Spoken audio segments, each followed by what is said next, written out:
Another day, another decade. I'm back again to talk about the best science fiction and fantasy on television, a top 10 list, this time the 1970s.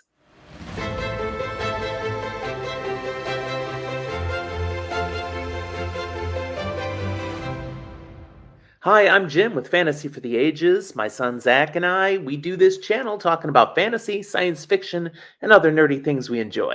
Today, it's a Just Jim episode. I'm here going through the decades again, this time talking about the best science fiction and fantasy television. I'm so excited today to talk about the 1970s because I was freaking alive. A whole bunch of these shows on the list today were things that I watched as a kid when they aired. So there's a heavy dose of nostalgia for me, and I think I talk with a little more confidence about what we were really digging back at the time. I feel good about this top 10 list. I hope you will too, and let me know by clicking that like button. And if you haven't subscribed yet, Zach and I would love to have you join us here on Fantasy for the Ages. Just click that subscribe button. And if you hit that notification bell, you won't miss when I bring the rest of these decades to you over the next few days. So let's get to this list, huh? I couldn't do just 10 again. I've got one honorable mention to slip in here. And it's a show that actually I really just enjoyed as a kid, but the problem is it's designed for kids. It shows that it's designed for kids, but it was still a classic and now cult favorite from the 1970s. I'm talking about Land of the Lost, which aired from 1974 to 1976. It literally aired Saturday mornings for kids. But it was fantastic. A science fiction TV series that follows the adventures of the Marshall family, who are transported to a mysterious alternate world after a rafting accident. They go over this big waterfall, and next thing they know, they're in a world where they have dinosaurs, primitive humanoids, and advanced alien races, the Sleezaks, while they're trying to just find a way back home. It was fantastic. I was so entertained, and my imagination was just going off with the things, the additional stories I could tell for myself in this world. Land of the Lost is such a favorite that it's been remade. They even did a movie based on it. But you go back to the 70s, this was good stuff. But the actual top 10 list, we'll start from the bottom again with a carryover from the 60s, and that's Doctor Who, which started in 1963, but as I said last time, the original series continued all the way through 89. So we have a solid stretch through the 70s of Doctor Who episodes. It started off strong in the 60s. It gets a little better in the 70s. Why is it down at number 10 when it was number 2 on the 60s? Well, there's so much else that came out in the 70s. And again, living the experience, I was in the United States. We weren't talking much about Doctor Who then. I wasn't talking about it at all. It was big in Britain, I think, in the United Kingdom. We've gone back and found it and loved it now. But at the time, we had so much else on American television that was just trumping it. And even other things that were British that seemed to be more significant than Doctor Who. But it makes my list here. What do we have in the 70s? Well, we've got the escapades of the third and fourth Doctors, portrayed by John Pertwee and Tom Baker. The show saw the Doctor battling iconic enemies like the Daleks, Exterminate, and the Cybermen, with storylines set both on Earth and in outer space, so it embraced a mix of science fiction, adventure, and humor. Of course, lots of humor with Doctor Who. Number 9, The Bionic Woman, airing from 1976 to 1978. This sci-fi series centered on Jamie Summers, a former tennis pro who, after a skydiving accident that doesn't end well, is rebuilt with advanced bionic implants. These enhancements give her superhuman strength, speed, and hearing, allowing her to work as a secret agent, because the government never does something like this for nothing. And she gets to do this while also balancing her personal life. So I'm a superpowered spy, and I'm just a normal young lady. This was a spin-off from the wildly successful $6 Million Man, which you will see elsewhere on this list. I enjoyed The Bionic Woman as a kid, but it wasn't as top tier as some of the others that I'm going to move on to now.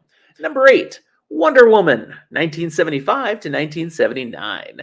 We get another attempt to bring a comic book hero to the screen.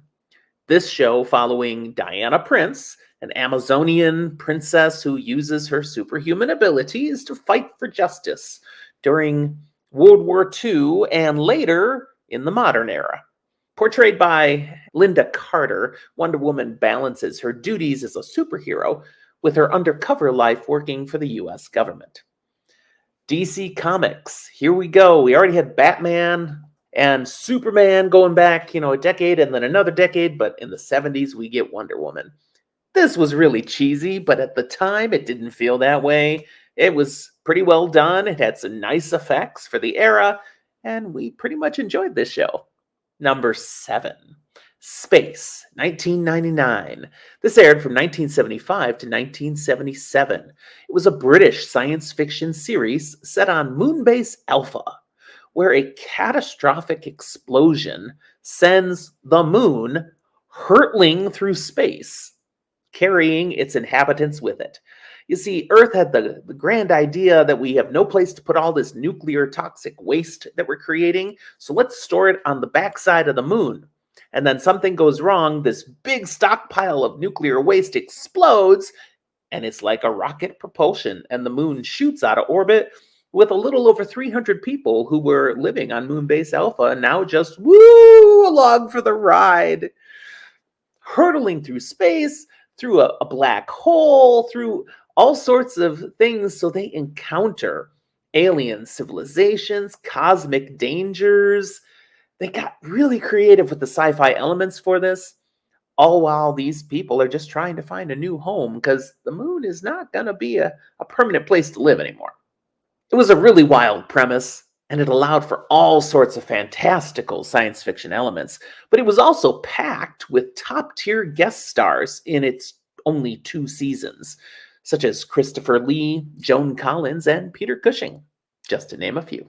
Number 6, The Incredible Hulk, which started in 1977 and continued all the way to 1982. This was a big favorite of mine as a kid, and sentimentally, I really wanted to put it up higher, but analytically, number 6 is where it belongs. This follows Dr. David Banner, or Dr. David Bruce Banner, if you dug deep, a scientist who, after being exposed to gamma radiation, transforms into a powerful green Hulk. And this happens now whenever he becomes angry.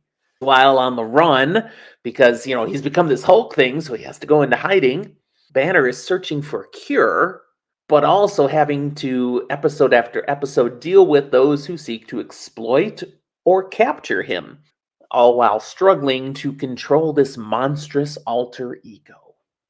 Really well done.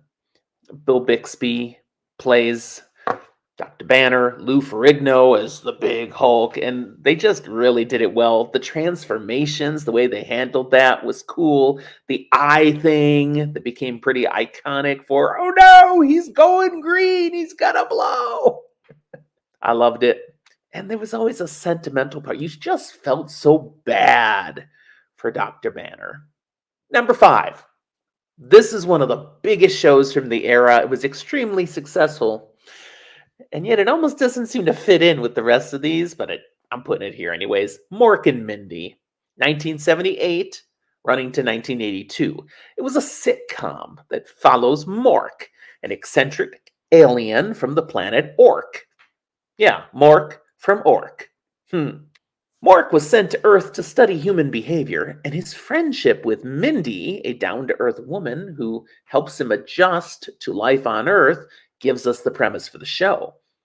Now, Robin Williams stars as Mork, and he blends humor with heart as Mork's alien perspective leads to these comedic misunderstandings and, at the same time, kind of deep insights into humanity.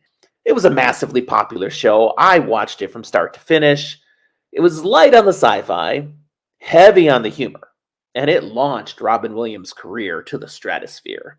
If you've never seen Mork and Mindy, you ought to. It's just a hoot. You will laugh. I think you'll laugh. I don't know if the humor shows up. I haven't watched it in years, but it was so good back in the day.